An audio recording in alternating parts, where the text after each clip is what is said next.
तो हेलो दोस्तों, मैं दीपक नागर। आज हम बात करेंगे इकोनॉमिक्स का एक इम्पोर्टेंट टॉपिक। हम इकोनॉमिक्स पढ़ रहे थे, आपको याद दिलाना पड़ता है बार बार में कि हम कौन से सब्जेक्ट पढ़ रहे थे। तो इकोनॉमिक्स में हमारा टॉपिक क्या था? बैंकिंग था। बैंकिंग के बारे में हम काफ़ी कुछ पढ़ चुके थे। हम बैंकिंग का इसमें हमने क्या क्या पढ़ा था, बैंकिंग का हिस्ट्री क्या थी, इंडिया में बैंकिंग का स्टार्ट कैसे हुआ, फर्स्ट बैंक कौन था, सेकंड बैंक कौन सा था। फिर उसके बाद में हमने आरबीआई पढ़ा कि आरबीआई की क्या हिस्ट्री थी। फिर आरबीआई की स्थापना क्यों की गई, आरबीआई के फंक्शन वगैरह के बारे में पढ़ा हमने। फिर आज़ादी के बाद में क्या क्या रिफॉर्म किए गए, कैसे बैंकों का राष्ट्रीयकरण हुआ। फिर उसके बाद में ना 1991 के बाद में एक कमेटी बैठी थी, एम नरसिम्हन कमेटी। जितना भी मॉडर्न जो इंडियन बैंकिंग सिस्टम चल रहा है ना, वो एम नरसिम्हन कमेटी की सिफारिश के आधार पर किया गया चल रहा है। इसलिए सबसे इम्पोर्टेंट हो जाती है नरसिम्हन साहब की कमेटी। फिर इसके बाद अब हम बैंकिंग का एक टॉपिक पढ़ेंगे, सबसे मेजर टॉपिक जो पूरे दुनिया इंडिया के लिए सबसे इम्पोर्टेंट चीज़ है, वो है एनपीए। ये ऐसा टॉपिक है जिससे हर आदमी इंडिविजुअल प्रभावित होता है, पूरा देश की इकोनॉमी प्रभावित होती है। तो हम आज जानेंगे एनपीए के बारे में। एनपीए तो सबसे पहली बात है, एनपीए कहते किसे हैं, एनपीए क्यों हो रहा है, उसको फिर क्या निपटाने के लिए क्या क्या तरीका अपनाया गया गवर्नमेंट के द्वारा। तो एनपीए के बारे में सबसे पहले तो हम परिभाषा कर देंगे। एक बार हम समझे तो सही कि एनपीए होता क्या है। तो बच्चों, इसकी फुल फॉर्म होती है सबसे पहले तो नॉन परफॉर्मिंग असेट। क्या होती है? नॉन परफॉर्मिंग असेट या असेट्स में तो एक ही बात है, एनपीए नॉन परफॉर्मिंग असेट मतलब ऐसा असेट जो परफॉर्म नहीं कर रहा। तो अभी असेट क्या है, लायबिलिटी क्या होती है, इसके बारे में मैंने पहले बताया था आपको कि दोस्तों जो कोई भी बैंक होता है, वो बैंक का दो मुख्य काम होते हैं। क्या करना, एक तो कॉमन पीपल से डिपॉजिट एक्सेप्ट करना, क्या करेगा, डिपॉजिट लेगा। दूसरा क्या करेगा, ये लोन बांटेगा नहीं बांटेगा। फिर मैंने बताया था कि जब ये बैंक अपने एक बैलेंस शीट होती है बैंक की कोई नहीं, दुनिया की हर कंपनी अपनी बैलेंस शीट बनाती है, उसमें अपने पैसे का हिसाब किताब रखते हैं। इसमें एक पार्ट होता है असेट, एक होता है लायबिलिटी। दुनिया की हर कंपनी अपना जो अकाउंट है, अपना पास आने वाले पैसे का रिकॉर्ड रखती है, जिसको बैलेंस शीट कहा जाता है। बैलेंस शीट के दो हेड होते हैं बेसिकली, एक होता है असेट साइड, एक होती है लायबिलिटी साइड। असेट का सिंपल मतलब है कि मैं उस चीज़ का मालिक हूँ और वो क्या है, मेरी संपत्ति है और मुझे पैसे कमा के देगी। जैसे मेरे पास कोई ज़मीन है, मैं किसान हूँ, मेरे पास ज़मीन है तो मैं उसका मालिक हूँ, मुझे कमा के देगी। मैंने कोई फैक्ट्री खोली तो मैं उसका मालिक हूँ, मुझे कमा के देगा। मैंने कोई मकान बना लिया तो वो मेरी संपत्ति है, उसमें किराए का पैसा आएगा। मैंने कोई शेयर खरीद लिया तो भी मेरा असेट है। मेरे पास कोई सोना है तो भी असेट है। गोल्ड है, गोल्ड जब मुझे जरूरत पड़ेगी तो उसको बेच के मैं पैसा कमा सकता हूँ। तो जितनी मैंने कोई बैंक में एफडी करा रखी है तो वो भी मेरे असेट है। तो जिस संपत्ति का मैं मालिक हूँ ना दोस्तों, वो असेट कहलाता है।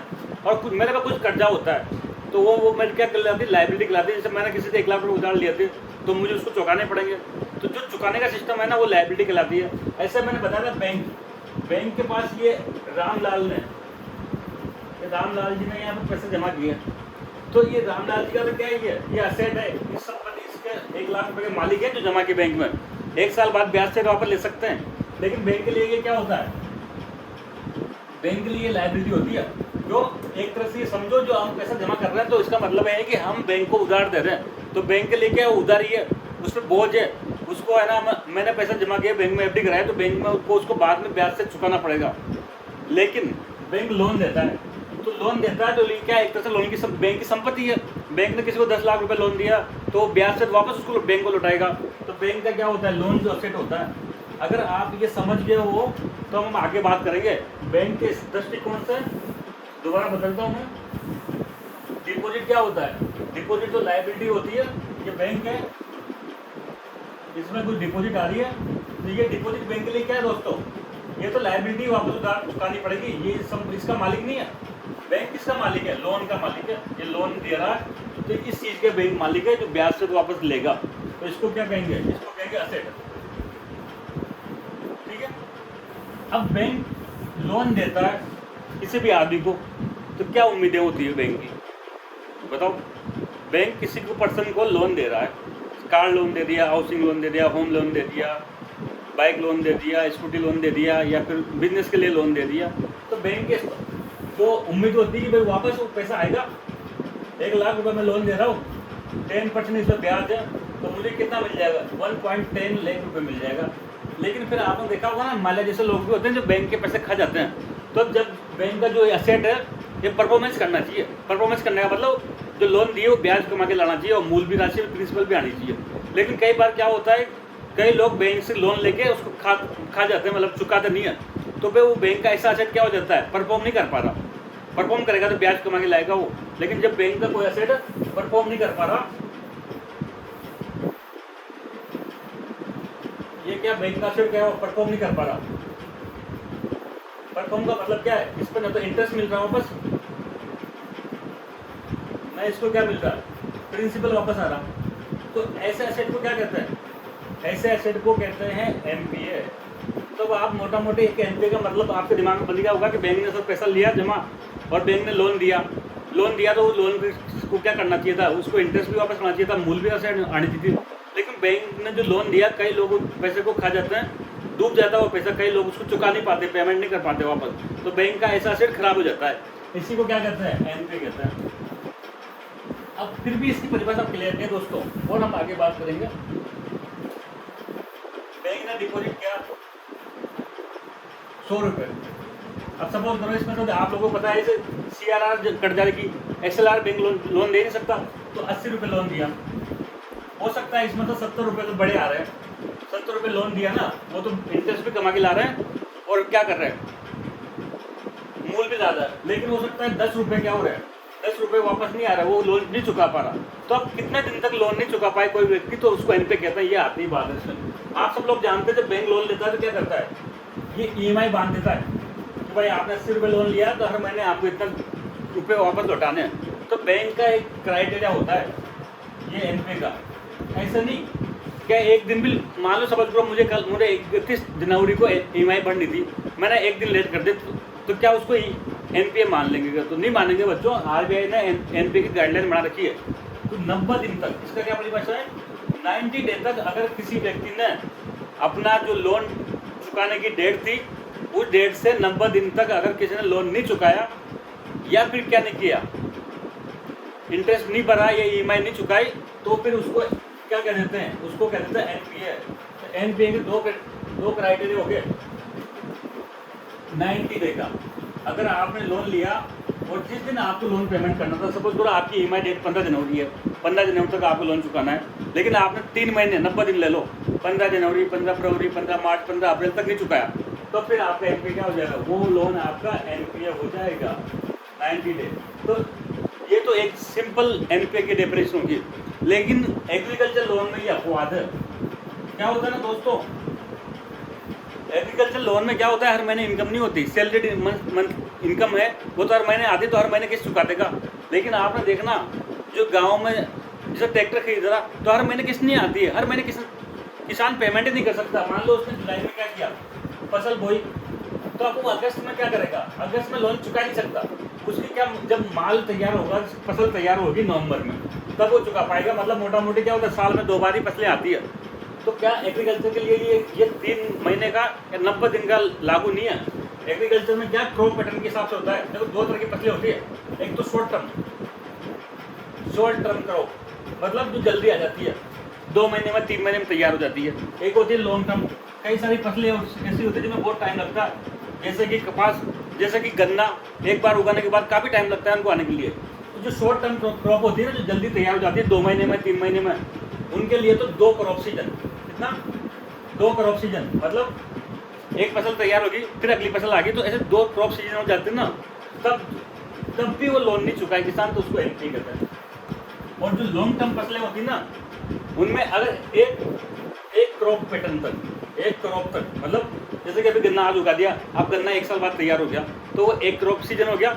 अगर उसके बाद भी वो लोन नहीं चुकाएगा तो वो क्या हो जाएगा, एनपीए हो जाएगा। तो एनपीए की हमने देखा सिंपल डेफिनेशन क्या है, कोई भी व्यक्ति अगर 90 दिन तक या 3 माह तक लोन नहीं चुकाता तो उसको क्या कहते हैं, एनपीए कहते हैं। लेकिन जो एग्रीकल्चर लोन के संबंध में इसका एक छूट है, क्योंकि किसान हर महीने लोन नहीं चुका सकता, उसकी फसल तो साल में 1 या 2 बार ही आती है। जो शॉर्ट टर्म फसलें होती है 3-4 महीने में तैयार हो जाती है, उनके लिए 2 क्रॉप सीजन है, मतलब वही मोटा मोटी 1 साल का आंकड़ा बंडा है। और जो लॉन्ग टर्म सीजन है, जो 1 साल में फसल तैयार होती है, उसके लिए 1 क्रॉप सीजन है, मतलब 1 क्रॉप पूरा होने पर भी वो लोन नहीं चुकाए तो एनपीए कहलाएगा। तो आपसे एनपीए की दोस्तों परिभाषा पूछी जा सकती है। ये तो हर आदमी को पता होता है 90 डे का, लेकिन ये क्या होता है, ये एग्रीकल्चर लोन कुछ अपवाद है थोड़ा कम लोग इसके बारे में जानते हैं, इसलिए एग्रीकल्चर लोन का ध्यान रखना है। इसमें एनपीए किसको कहते हैं, तो यहाँ तक समझ की बात को अब एक बार पूरी राम कहानी सुन लो। सबसे पहले तो हम जानेंगे एनपीए। सबने इसकी फुल फॉर्म जानी नहीं जानी, नॉन प्रॉफिट। फिर हमने एक इंट्रोडक्ट टाइम में जाना कि भाई एसेट किसको कहते हैं, लायबिलिटी किसको कहते हैं। फिर हमने एनपीए की परिभाषा जानी, ठीक है। एक फिर होता है बैंक लोन देता है, तो वो एसेट कई प्रकार के होते हैं, तो हम फिर क्या जानेंगे, एसेट के टाइप जानेंगे, ठीक है। और फिर अगर मान लो एनपीए हो जाता है तो उसके लिए कुछ प्रोविजनिंग करनी पड़ती है। मतलब मेरा पैसा डूब रहा है तो मैं उसके बदले में कुछ पैसा तो क्या करूँ, केस में रख दूँ, ताकि अगर मान लो पैसा कभी लौटे ही नहीं एनपीए का, तो उसके बदले में उस पैसे से कुछ काम चल जाए, बैंक डूबे नहीं एकदम से। तो एक एनपीए प्रोविजनिंग का होता है। दूसरा हम यहाँ पढ़ेंगे क्या दोस्तों, अब एनपीए देश में बढ़ रहा है, तो क्यों बढ़ रहा है, उसके कुछ कारण होना चाहिए। एनपीए के वजह जानेंगे हम, एनपीए के क्या क्या कारण है देश में। एनपीए जो बैंकों के जो लोन डूब रहे हैं वो क्यों डूब रहे हैं, एक हम जानेंगे। फिर डूबे चलो ठीक है, तो भारत सरकार ने या बैंकों ने या आरबीआई ने एनपीए से लड़ने के लिए, उसको कम करने के लिए क्या क्या उपाय किए। तो एनपीए से लड़ने के उपाय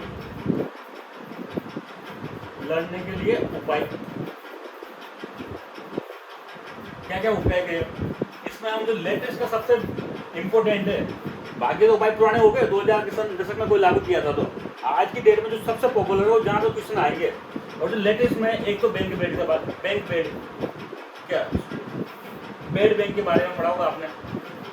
बेड बैंक ये बहुत चर्चाओं में था, लेटेस्ट पिछले साल इसको बनाया गया, तो ये सबसे इम्पोर्टेंट है। यहाँ से सवाल पूछेंगे 1900। फिर मैं फिर कह रहा हूँ, इकोनॉमिक्स जो सब्जेक्ट है वो करंट बेस्ड होती है, लेटेस्ट में जो चल रहा है वही एग्जाम में पूछा जाता है, उसी को आप अपनी कॉपी में राइटिंग में लिखना चाहिए। अगर आपसे पूछे कि एनपीए लड़ने के लिए गवर्नमेंट क्या प्रयास कर रही है, और उसने जो 1990 में लड़ने के लिए प्रयास किए थे वो लिख दिए, तो आपको नंबर नहीं मिलेंगे। लेटेस्ट में जो मोदी सरकार है, लेटेस्ट में जो साल चल रहे हैं, इसने क्या प्रयास किया उसके बारे में डिटेल में लिखना है। ऐसा नहीं 1960 में क्या किया, 70 में क्या किया, सब्जेक्ट का नेचर है जो करंट में चल रहा है, उसको जोड़ के आप एग्जाम में लिखोगे, उसको जोड़ के एग्जाम में सवाल पूछे जाते हैं। हर साल इकोनॉमिक सर्वे आता है, उसमें क्या लिखा गया है, बजट में क्या बातें चल रही है, इनको जब तक आप अपने एग्जाम में राइटिंग में नहीं लिखोगे तब तक आपको कोई नंबर नहीं देगा। और इवन प्री में भी यही क्वेश्चन पूछे जाएंगे। अब क्वेश्चन पूछा जाएगा बेड बैंक से, ना कि 1996 में सरपैसी एक्ट आया था 2002 में, उससे क्वेश्चन पूछा जाएगा नहीं पूछा जाएगा। एक मोटा मोटी समझने के लिए याद होना चाहिए, लेकिन जो लेटेस्ट में रिफॉर्म चल रहे हैं वो आपको ध्यान होना चाहिए। तो बेड बैंक बन रहा है, एक 2016 में लेके आए थे, बहुत बड़ा रिफॉर्म था, इंसॉल्वेंसी एंड बैंक्रप्सी कोड 2016 में। उसके बाद में पहले से वो आए थे बहुत सारे डीआरटी, सरपैसी एक्ट वगैरह आए थे, ये पुराने हो गए।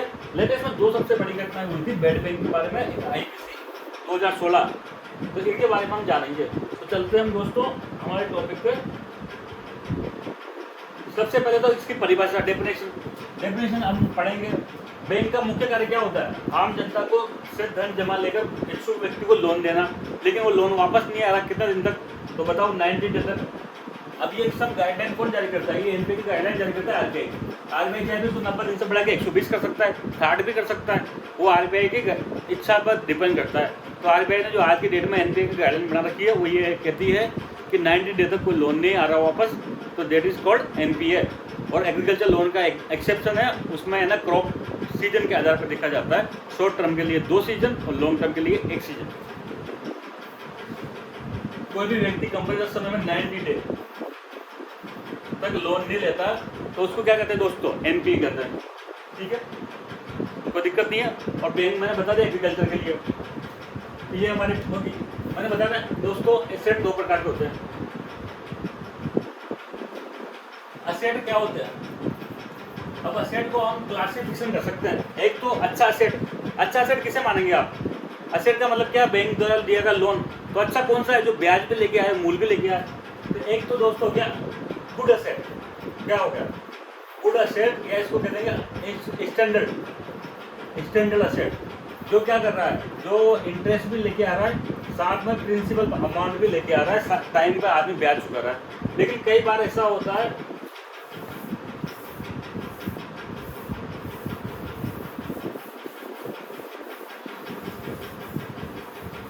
तो अब मैं इससे बात नहीं करूँगा दोस्तों, हमने एसेट का 2 भागों में बांट दिया था। क्या क्या? एक तो स्टैंडर्ड, मैंने इसको ऐसे रिप्रेजेंट कर दिया। दूसरा जो है वो है स्ट्रेस। क्या है? Stress asset. स्ट्रेस का मतलब तनाव में हाथ में कब आता है? जब उसका काम नहीं होता।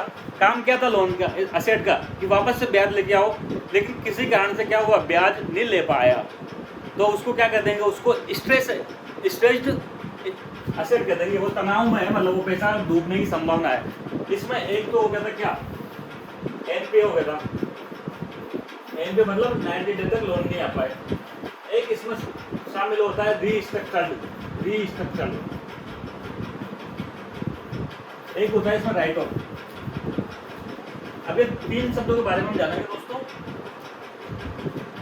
जो स्ट्रेस एसेट होता है ना, स्ट्रेस मतलब तनाव में कहीं ना कहीं से पैसा अटका हुआ है। स्ट्रेस मतलब क्या होता था, टाइम पर पैसा आ गया था। तो देखो सबसे पहला तो होता है एनपीए। एनपीए में आपको कोई समस्या नहीं होनी चाहिए, कोई दिक्कत है क्या? नहीं है। दूसरा होता है रीस्ट्रक्चर्ड। रीस्ट्रक्चर्ड क्या होता है बच्चों? जैसा किसी ने बिजनेसमैन ने हमसे 1 करोड़ रुपया लिया, उसको क्या करना था, 12% तो ब्याज देना था और 5 साल में चुकाना था। 5 साल मतलब 60 साल में, 60 EMI का, 60 इसको किस्तें भरनी थी। लेकिन कई बार क्या होता है, कई कारणों से बिजनेस में माहौल सही नहीं बन पाता या बिजनेस सही से नहीं चल पाता, तो ऐसा लगता है कि वो पैसा डूब जाएगा या एनपीए हो जाएगा।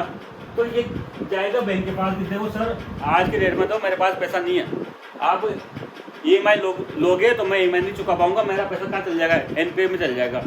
तो फिर क्या करो कि सर इसका एक तरीका है क्या, कि इसको 20 तक कर दो। मतलब जैसे कि मेरे को 60 किस्तों में था टाइम, तो अब मुझे क्या करो, 80 किस्तों का टाइम दे दो। तो मेरी क्या होगी, जो पर महीने की किस्त कम हो जाएगी, ताकि मैं जो कम पैसा इनकम हो रहा है वो चुका पाऊंगा। एक सर ये ब्याज भी कम कर दो, 12% तक मुझसे नहीं चुका पाऊंगा, मैं 8% ही दे पाऊंगा और 80 EMI में दे पाऊंगा। मतलब एक तो क्या किया हमने, इंटरेस्ट रेट कम कर दिया, एक जो किस्तों की संख्या बढ़ा दी, ताकि उससे क्या होगा, अभी सपोज करो आपके 10,000 रुपये महीने किस्त आ रही है, कोई रीजन से आपकी इनकम कम होगी, आप नहीं चुका पा रहे, अब आपके पास गुंजाइश कितनी, केवल 5,000 रुपये महीने की है, तो आप बैंक में जाओ कि सर मैं तो देखो इतना किस्त मुझसे नहीं पे हो पाएगी, आप चाहो तो किस्तों की संख्या बढ़ा दो और पर महीने की मेरी जो किस्त है ना वो कम कर दो, 5,000 रुपये महीना कर दो, और भले से ना 5 साल की जगह 10 साल तक ले लो।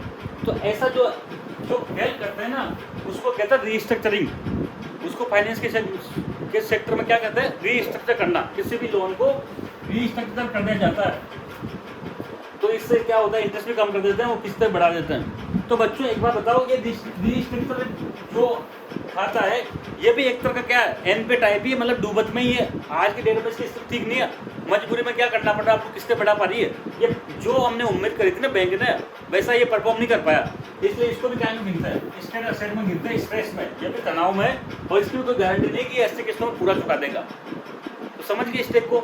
एक होता है राइट ऑफ। क्या होता है राइट ऑफ? ये अभी बहुत शब्दों में चर्चा में था, सरकार ने, बैंकों ने, कि अभी बार बार में जो ये अपोजिशन की पार्टी कहते हैं, ये अपोजिशन वाले, तो कोई भी अपोजिशन में, अभी बीजेपी की सरकार, तो कांग्रेस वाले कहेंगे कांग्रेस की पार्टी, तो बीजेपी वाले आरोप लगाएंगे। इसलिए सरकार को चिंता नहीं करनी। सरकार का नेचर एक होता है और विपक्ष का नेचर एक होता है। जब बीजेपी विपक्ष में रहेगी तो महंगाई बढ़ कहेगी महंगाई बढ़गी, सत्ता में रहेगी तो कहेगी महंगाई नहीं बढ़ी। कांग्रेस अपोजिशन में रहेगी तो महंगाई बढ़गी, कांग्रेस सत्ता में तो वो नहीं कहेगी महंगाई बढ़ी। तो वो नेचर दोनों का एक होता है, इसलिए चक्कर में नहीं पड़ना आपको गवर्नमेंट में। तो अपोजिशन हमेशा ये आरोप लगाता है कि क्या किया कि ये सरकार क्या कर रही है, कि सरकार, ये बैंक क्या कर रहे हैं, बड़े बड़े जो जितने भी कारोबारी हैं उनको क्या कर रही है, उनको कर्ज माफ कर रही है, उनके पैसे को क्या कर रही है, राइट ऑफ कर रही है। तो ये राइट ऑफ क्या मतलब है, एक मिनट समझ ले। बैंक की बैलेंस शीट होती है, एसेट होता है, लायबिलिटी भी होती है, लायबिलिटी डिपॉजिट होती है। ये एसेट को क्या करना था, ब्याज चुकाना था, एनपीए हो गया, ठीक है, मतलब 90 दिन तक किसने चुका पाया। लेकिन ये फिर मान लो 90 दिन से लेकर साल भर, 2 साल, 5 साल तक सब हो रही है, 5 साल तक पैसा नहीं चुका पा रहा। 90 दिन तो ही कहते हैं, लेकिन ये एनपीए रहते रहते 5 साल हो गए, रिकवरी करी तो रिकवरी भी नहीं, कुछ नहीं हो पा रही। तो ऐसी स्थिति में क्या करेगा, जो बैंक का होता है ऑडिटर, वो आएगा कि सर ये पैसा ना तो कुछ काम का है, न ये वापस लौट के आ पा रहा, बिना बात ही हमारी बैलेंस शीट को क्या कर रहा है, ज़्यादा बढ़ा रहा है। ये एसेट में गिनती हो रही है, इसकी 5 करोड़ की मान लो लोन था, तो ये एसेट में गिनती हो रही है, तो उससे हमारा क्या हो, टैक्सेबल इनकम बढ़ रही है, बिना बात ही टैक्स ज़्यादा लग रहा है। तो क्या करो, इसको है ना इस बैलेंस शीट से उठा दो, बैलेंस शीट से हटा दो इसको। तो ये बैंक द्वारा किसी लोन को, किसी एसेट को बैलेंस शीट से हटाना क्या कहलाता है? राइट ऑफ कहलाता है। बैंक जब अपनी बैलेंस शीट से किसी अकाउंट को, कोई पैसे को हटा देता है तो उसको राइट ऑफ कहते हैं। एक तरह से अपोजिशन की कहता है कि राइट ऑफ का मतलब माफ कर दिया, आपको वापस नहीं लेगा, लेकिन ऐसा नहीं होता दोस्तों। आरबीआई की गाइडलाइन साफ साफ स्पष्ट है इसके बारे में, और आरबीआई की गाइडलाइन की तहत ही कोई भी बैंक राइट ऑफ कर सकता है किसी अमाउंट को। और आरबीआई की गाइडलाइन ये कहती है कि कोई भी बैंक को लगता है तब वो राइट ऑफ कर सकता है। और इसका ये मतलब नहीं है राइट ऑफ करने का कि वो पैसा बैंक भूल गया। राइट ऑफ करने के बाद भी बैंक प्रयास करेगा कि उस पैसे को वापस लौटाया जा सके। ये इसका कंसेप्ट है राइट ऑफ का। क्या तो समझे हमारी बात को? पहली बात हमने पढ़ ली, हमने एसेट की दो क्वालिटी पढ़ी। एक होता है गुड एसेट, जो क्या होता है टाइम पे इंटरेस्ट प्रिंसिपल टाइम पे चुका रहा है, लेकिन कुछ पैसा क्या हो रहा है, स्ट्रेस में आ गया, तनाव में आ गया, मतलब वो परफॉर्म नहीं कर पा रहा। ये तीन प्रकार के होते हैं दोस्तों। सबसे पहले एनपीए। एनपीए किसको कहते हैं? जब लोन 90 दिन तक नहीं आए। जैसा कि फार्म लोन क्या हो गया, वेस्ट क्या हो गया, 90 डे हो गया। फार्म लोन में क्या हो, 2 क्रॉप सीजन हो गया। लॉन्ग टर्म में क्या हो गया, 1 क्रॉप सीजन। ये सब पता है। इसके बाद में रीस्ट्रक्चर लोन मैंने बता दिया। रीस्ट्रक्चरिंग से कहते हैं जब क्या होता है, जब इंटरेस्ट घटा देते हैं और उसका ईएमआई का टाइम लाइन बढ़ा देते हैं। Right of loan, right of का मतलब हम समझ गए कि बैंक जब अपने बैलेंस शीट से किसी अकाउंट को हटा देता है एसेट को, उसको राइट ऑफ कहते हैं। अब हम थोड़ा एनपीए के बारे में और डिटेल में जानेंगे कि ड्यूरेशन के आधार पर एनपीए कितने प्रकार के होते हैं।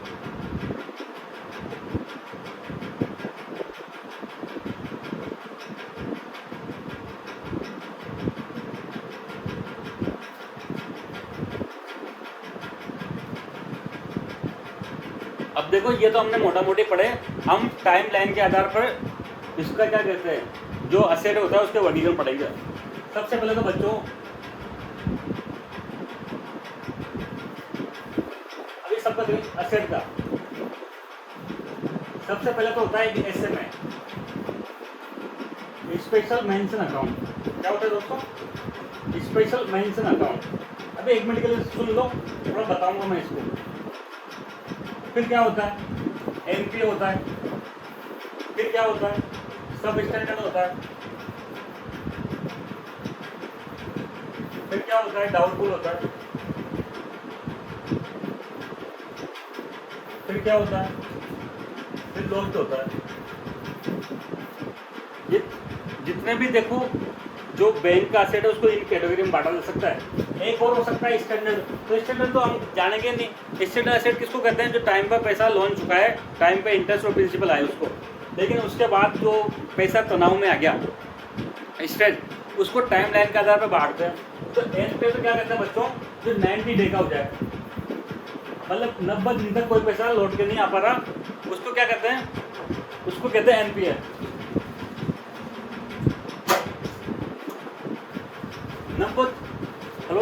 90 दिन तक अगर कोई पैसा लौट के नहीं आ पा रहा तो उसको क्या कहते हैं? एनपीए कहते हैं। इसमें तो कोई दिक्कत नहीं होनी चाहिए आपको। लेकिन बच्चों क्या होता है कई बार, जैसा कि सपोज करो, अब इसको एक चीज़ से जानेंगे एग्जाम्पल कि मान लो मुझे 1 जनवरी को ईएमआई भरनी थी, ये मेरी ड्यू डेट थी। अब मैंने क्या किया, 90 दिन तक, मतलब 3 महीने तक लोन नहीं चुका, मतलब मेरा अकाउंट कब एनपीए शुरू होगा बताओ? 1 अप्रैल को क्या करेगा बैंक? इसको एनपीए खाते में डाल देगा। क्या करेगा इसको? 1 अप्रैल को बैंक इसको क्या करेगा? एनपीए खाते में डाल देगा। तो फिर आरबीआई ने कहा कि यार आप एकदम से 3 महीने में जाग रहे हो, आपने इसके पहले क्या प्रयास किया? जब पहले टाइम ही ये फर्स्ट मंथ में इंस्टॉलमेंट जमा नहीं कर पाया था, तभी आपने कोई कार्रवाई क्यों नहीं करी? तभी आप इसके पास जाते भाई तो पहले मैंने कोई इंस्टॉलमेंट नहीं दे पा रहा, तब आपने इससे पूछताछ क्यों नहीं करी? तो इसलिए फिर बाद में आरबीआई ने सिस्टम शुरू किया 2004 से 2014 से कि एक क्या कहो, एक स्पेशल मेंशन अकाउंट बनाया। क्या बनाया? Special mention account, SMA।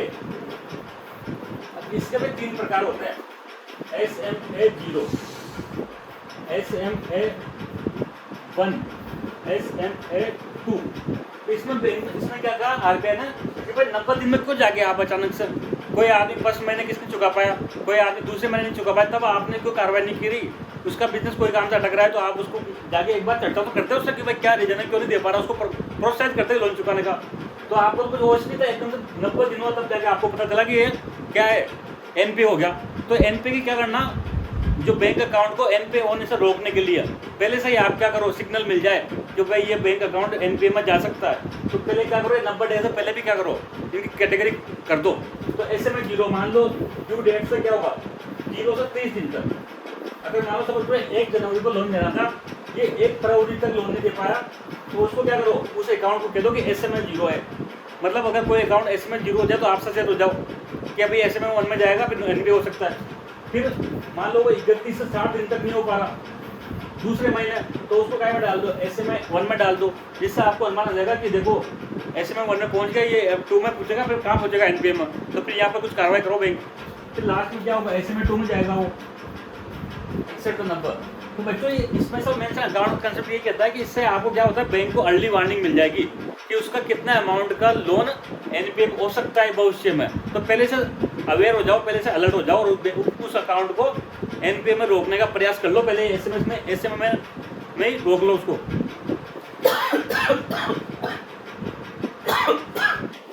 तो ये समझ गया स्पेशल मेंशन अकाउंट के बारे में, ठीक है। फिर भी एनपीए हो गया नंबर 3।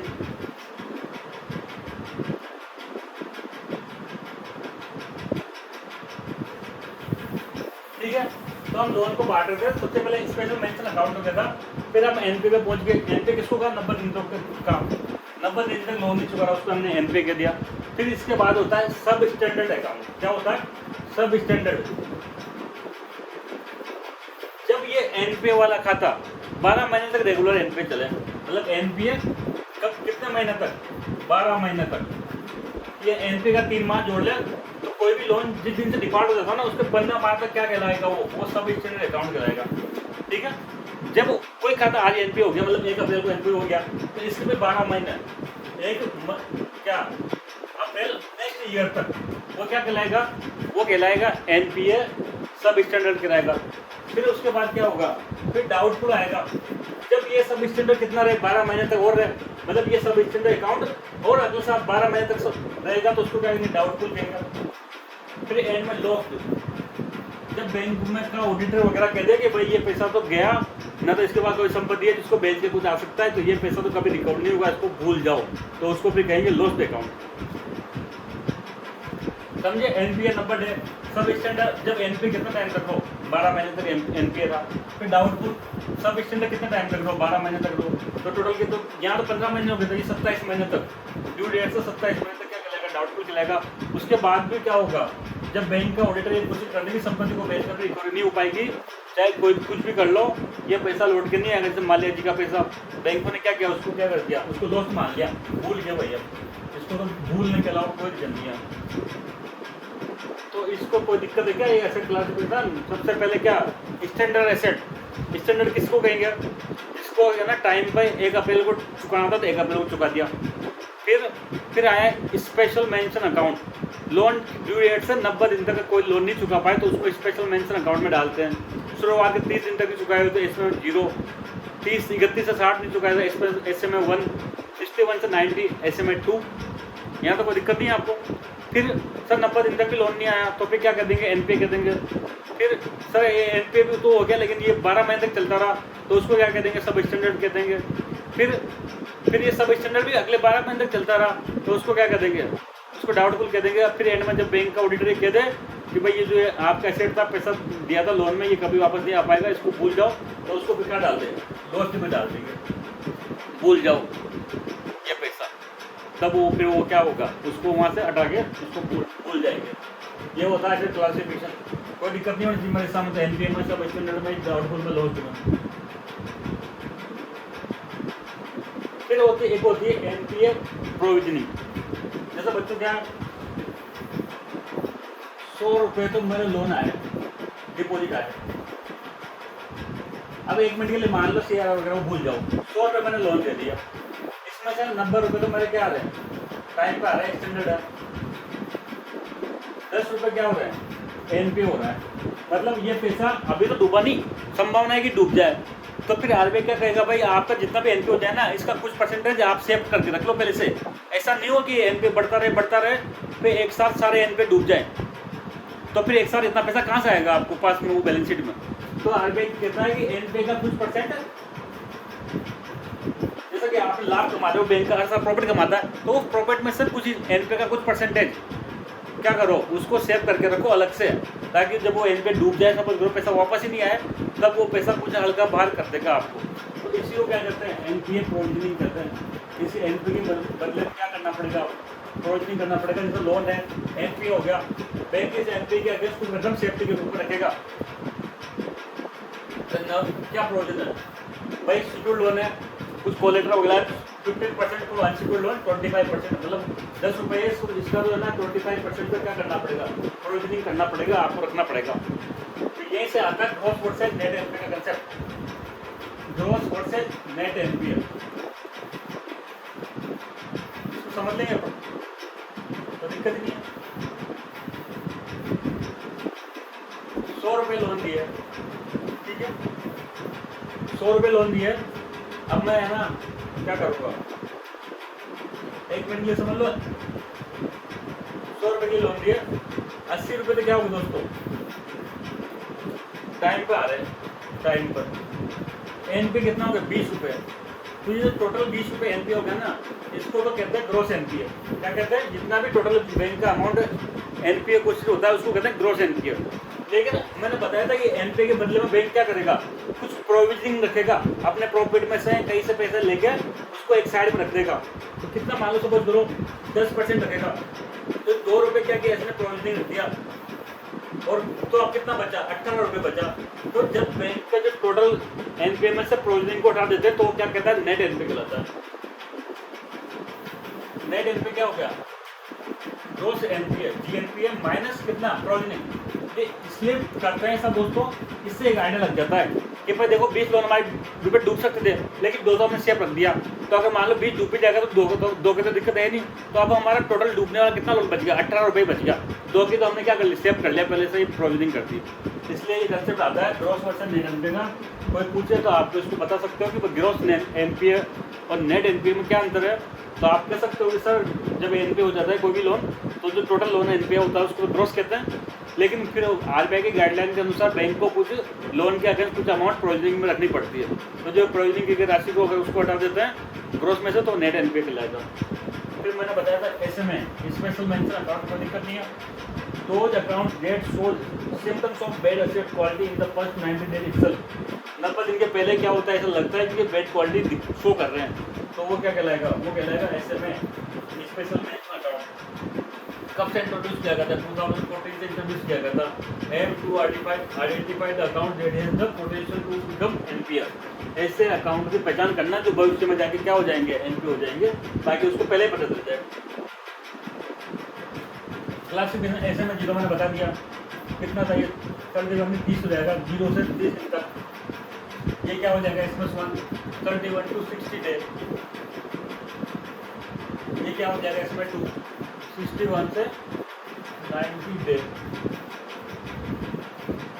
तो दिक्कत है क्या इसमें, प्रॉब्लम क्या है, पिछले कुछ वर्षों से अब क्या हो रहा है दोस्तों, सबसे बड़ी दिक्कत ये आ रही है, एनपीए जो है ना, जैसा कि 100 रुपये गवर्नमेंट ने लोन दिया सरकारी बैंकों में, तो सरकारी बैंकों का लेवल बहुत बढ़ रहा है। देखो एक बार बता दूँ, कुछ चीज़ें क्या होती है, आवश्यक बुराई होती है। ऐसे ये लोन का धंधा है, बैंकिंग का सेक्टर का बिजनेस का नेचर है कि एनपीए तो होएगा ही होएगा। दुनिया में कोई भी माए का लाल एनपीए होने से रोक नहीं सकता, कितनी मॉनिटरिंग कर लो, चाहे कुछ भी कर लो। अगर आप 100 आदमी को पैसा उधार देते हो तो आप गारंटी दे सकते हो कि 100 के 100 वापस आ जाएंगे। कितने खास दोस्तों, कितने रिश्तेदार हो, कुछ पैसा तो अटकता है। इसलिए वो बैंकिंग के धंधे में ही के नेचर में शामिल होता है क्या, कि एनपीए तो होगा, लेकिन एनपीए को रोक नहीं सकते, लेकिन उसको क्या कर सकते हैं, मिनिमम कर सकते हैं। तो जो प्राइवेट सेक्टर का बैंक है ना, उनमें एनपीए ज़्यादा नहीं है। प्राइवेट सेक्टर के एनपीए में मुश्किल से 1%, 2% ऐसा ही एनपीए है। तो इतना तो चलता है, बैंक मार्जिन लेके चलते हैं भाई, 1-2% तो एनपीए होना है। लेकिन सार्वजनिक बैंकों में क्या हो गया, बीच में 10, 12, 13% तक भी क्या हो गया था, एनपीए हो गया था। मतलब 100 रुपये लोन दिया तो 12 रुपये नहीं आ रहे, 10 रुपये नहीं आ रहे, तो फिर क्या होगा बच्चों, लोन नहीं आएगा। तो लोन नहीं आ रहा, लेकिन डिपॉजिट चुकाना है, तो बैंक कहाँ से पैसा लाएगा।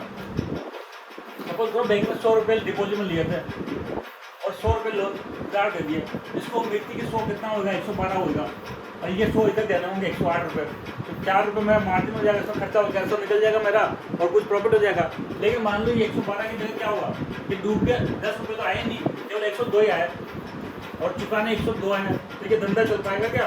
ये धंधा नहीं चल पाएगा। बैंक क्या हो जाएगा?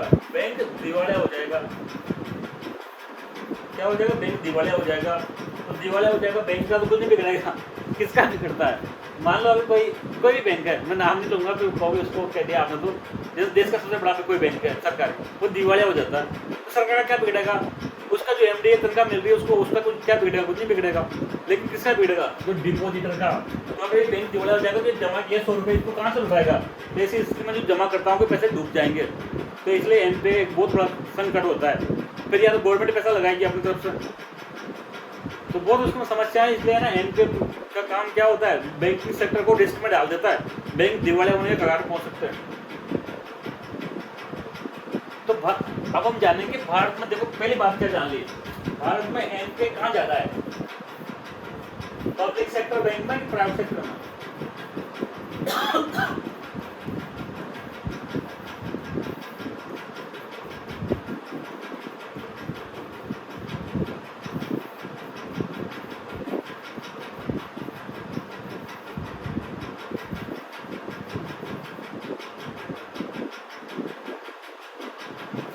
दो तरह के बैंक हो गए, public sector bank, private bank. तो मुझे बता दो कि भारत में कौन से सेक्टर में बैंक में ज़्यादा लोन NPA? तो सर भारत में जो भारत के बैंकिंग सेक्टर में NPA की मुख्य समस्या है सरकारी बैंकों में, पब्लिक सेक्टर बैंक में। प्राइवेट बैंक में इनको ज़्यादा नुकसान नहीं है, ये अछूते हैं, यहाँ पर कंट्रोल में NPA। तो ये NPA क्यों बढ़ा दोस्तों, सबसे पहले हम ये जानेंगे। तो देखो पहले बात तो मैं बता दूँ,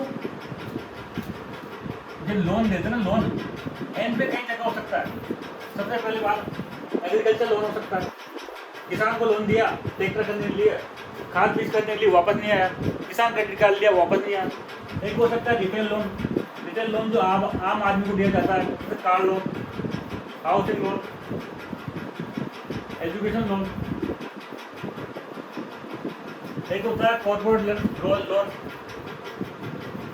कॉर्पोरेट लोन, जो बड़े बड़े बिजनेस कराने होते हैं, जैसे माल्या, जैसे अडानी, जैसे अंबानी, ऐसों को लोन दिया जाता है। तो मैं बता दूं, जो भारत में NPA की समस्या है ना, इन तीन में से सबसे ज़्यादा समस्या कहाँ है? कॉर्पोरेट लोन में है, बड़े बड़े बिजनेस हाउस में। भारत का किसान लोन चोर नहीं है, भारत का किसान टाइम पे लोन चुका रहा है, मोटा मोटी तौर पर जो क्षमता के हिसाब से वो दे रहा है बेचारा लोन। तो एग्रीकल्चर लोन में ज़्यादा NPA की समस्या नहीं है। यहाँ तो एक समस्या है कर्ज माफी की, वो जब मैं कर्ज माफी पढ़ाऊंगा तब बताऊंगा। लेकिन भारत में किसान मोटा मोटी ईमानदार है, जनता से, बैंकों से डरता है वो, और किसी भी मतलब ज़्यादा यहाँ NPA नहीं है। रिटेल सेक्टर में भी ज़्यादा NPA नहीं है, क्योंकि रिटेल सेक्टर में जब बैंक लोन देते हैं तो ज़्यादा तो गवर्नमेंट एम्प्लॉय को या जिसकी परमानेंट इनकम उसी को देता है, तो कार लोन ज़्यादा बड़ी अमाउंट नहीं होती। ये आदमी आराम से फ्यूचर का अनुमान लगा लेता है, 4-5 साल में मेरी इनकम रहेगी तो मैं चुका दूँगा। तो यहाँ पर क्या है, यहाँ भी NPA नहीं है। NPA सबसे ज़्यादा क्या है, बिजनेस हाउस में, बड़े बड़े बिजनेस हाउस में लोन लिया। सपोज करो कोई बड़ा बिजनेसमैन था, उसने 10,000 करोड़ रुपये का लोन लिया। क्या किया? 10,000 करोड़ का लोन लिया, मैं प्लांट लगाऊंगा स्टील प्लांट का, और ये इसने प्लांट लगा दिया। लेकिन क्या हुआ, प्लांट लगा दिया, पैसे आगे सब काम शुरू हो गया, लेकिन क्या हुआ, आंदोलन शुरू हो गया, लोकल किसानों ने विरोध कर दिया, पर्यावरण में एनवायरमेंटल क्लियरेंस में फाइल अटक गई, पैसा भी लगाने बन भी रहेगी, लेकिन एनवायरमेंटल क्लियरेंस नहीं मिल रही प्रोडक्शन की। तो ये पैसा पूरा क्या हो जाएगा, एक प्लांट में अटक जाएगा, 10,000 करोड़ का, 10,000 करोड़ ये अटक गया, तो ये चुका नहीं पाएगा, तो NPA हो जाएगा। माल्या का दिवाली का एक कारण और भी है, माल्या ने कुछ बदमाश तो करी थी, लेकिन एक जेन्युइन कारण भी था उसका, कि जो एयरलाइंस का बिजनेस था ना, जब 2008-10 के आसपास में डाउन चल रहा था बहुत, उस टाइम कंपटीशन बहुत बढ़ गया था, टिकट की रेट बहुत डाउन थी, तो उसके किंगफिशर एयरलाइंस में कर्ज होना स्वाभाविक था। तो ये क्या होता है, फिर दूसरी बात बता दूं आप लोगों के मन में जो आ रहा होगा, मैं पहले बता दूं, NPA हमेशा NPA होना और बैंक की फ्रॉड की चोरी करना दो अलग चीज़ें होती है, इनको जोड़ना नहीं चाहिए। NPA कई बार लीगल भी होता है, कई बार बिजनेस जो है ना जेन्युइन कारण से फेल हो जाते हैं। कई बार किसान ने मेहनत करी, फसल उगाई, सब किया, लेकिन गलत टाइम पे क्या हुआ, मानसून खराब हो गया, तो फसल खराब होगी, तो लोन नहीं चुका पाएगा। तो क्या किसान बदमाश क्या नहीं है? लेकिन कई बार क्या होता है, जेन्युइन रीजन से भी लोन नहीं चुका पाते। कई बार आपके साथ भी हो सकता है, आपका बिजनेस ठीक चल रहा था, लेकिन अचानक से कोई रीजन हो गया, बिजनेस अब नहीं चल पा रहा तो आप लोन नहीं चुका पाओगे तो एनपीए हो जाएगा। इसलिए एनपीए का मतलब ये नहीं कि फ्रॉड है, फ्रॉड नहीं होता एनपीए। एनपीए होने से कभी भी आपको जेल में नहीं डाल सकते। अगर आप बैंक को ईमानदारी से लोन चुकाना चाह रहे हो, वो लोन नहीं चुका पा रहे तो आपको बैंक में जेल में नहीं डाल सकते, लेकिन मालिया को डाल सकते। क्यों? क्योंकि उसने फ्रॉड किया है। तो लोन और फ्रॉड में मैं अंदर बाद में समझाऊंगा। 1 मिनट के लिए भाई ये दिमाग क्लियर कर लो कि एनपीए का मतलब फ्रॉड नहीं है। तो जो बाहर में जाएगा तो लोन है ना, वो है कॉर्पोरेट सेक्टर में, और इसका कारण क्या था? Policy paralysis. बीच में आपने देखा होगा ना 2010, 11, 12 में 2G घोटाला हुआ था। सब लोगों ने क्या हुआ, बैंकों से लोन ले लेके क्या किया, 2G स्पेक्ट्रम खरीद लिया, जितनी प्राइवेट कंपनियां थी। बाद में क्या किया, बाद में सुप्रीम कोर्ट ने उसको खारिज कर दिया, तो सारे का पैसा अटक गया ना वहाँ पर कंपनी का, तो वो पैसा चुका नहीं पाएगी तो एनपीए हो जाएगा। ऐसे कई बार पॉलिसी में डिसीजन लेने से भी, नहीं लेने से भी एनपीए हो जाता है। तो एनपीए का जो सबसे मुख्य कारण था 2008 में हुआ था, ग्लोबल फाइनेंशियल क्राइसिस आई थी। वित्तीय संकट आ गया, मैंने फैक्ट्री खोली, मैंने लोन लेके फैक्ट्री खोली, तभी मंदी आ गई, मैं माल ही नहीं बिक पा रहा तो क्या होगा, मेरा पैसा एनपीए हो जाएगा। क्रोनिक कैपिटल, कई बार क्या होता है, कई प्रोजेक्ट वाइबल नहीं होते, लेकिन क्या होता है, ऊपर दिल्ली से फोन आ गया, वित्त मंत्रालय से लोन कर दो, कर दिया, तो ऐसे स्थिति में क्या हुआ, वो डूबने की संभावना होती है। राष्ट्रीय दबाव होता है, फोन बैंकिंग बीच में चला था, यूपीए 2 के टाइम में चला था स्पेशली, फोन बैंकिंग चल रहा है, मतलब फोन पे लोन दिए जा रहे हैं, ऊपर दिल्ली से फोन आएगा और आपको लोन मिल जाएगा। ये फोन बैंकिंग का, बैंकों के पास क्या होता है, पर्याप्त मॉनिटरिंग सिस्टम नहीं होता, मॉनिटरिंग नहीं कर पाते लोन का। वो नहीं तो पहले दिन से लोन की मॉनिटरिंग होनी चाहिए, जैसे लोन का वो मैं बताया था एसएमएस मिल जाए, और उसको ध्यान रखो बैंकों का। अब इसका क्या प्रभाव पड़ेगा, बैंकों के पास हमने डेवलपमेंट प्रोजेक्ट है, भाई बैंक का पैसा अटक जाएगा तो बैंक क्या और कार्यों के लिए लोन दे पाएगा, नहीं दे पाएगा, बैंक का पैसा तो वहाँ अटक गया, तो देश में क्या हुआ, डेवलपमेंट नहीं हो पाएगा। बैंक फिर क्या करेगा, अब कुछ पैसा बैंक का एनपीए हो गया तो कुछ जो बचे पैसे से ज़्यादा कमाने का प्रयास करेगा ताकि उसका वो खर्चा पूरा हो जाए, तो इंटरेस्ट रेट बढ़ाएगा, निवेश पर नियंत्रण, बेरोजगारी बढ़ेगी। दोस्तों आज के लिए इतना ही, कल बात हम आगे बढ़ाएंगे इसको एनपीए। Thank you.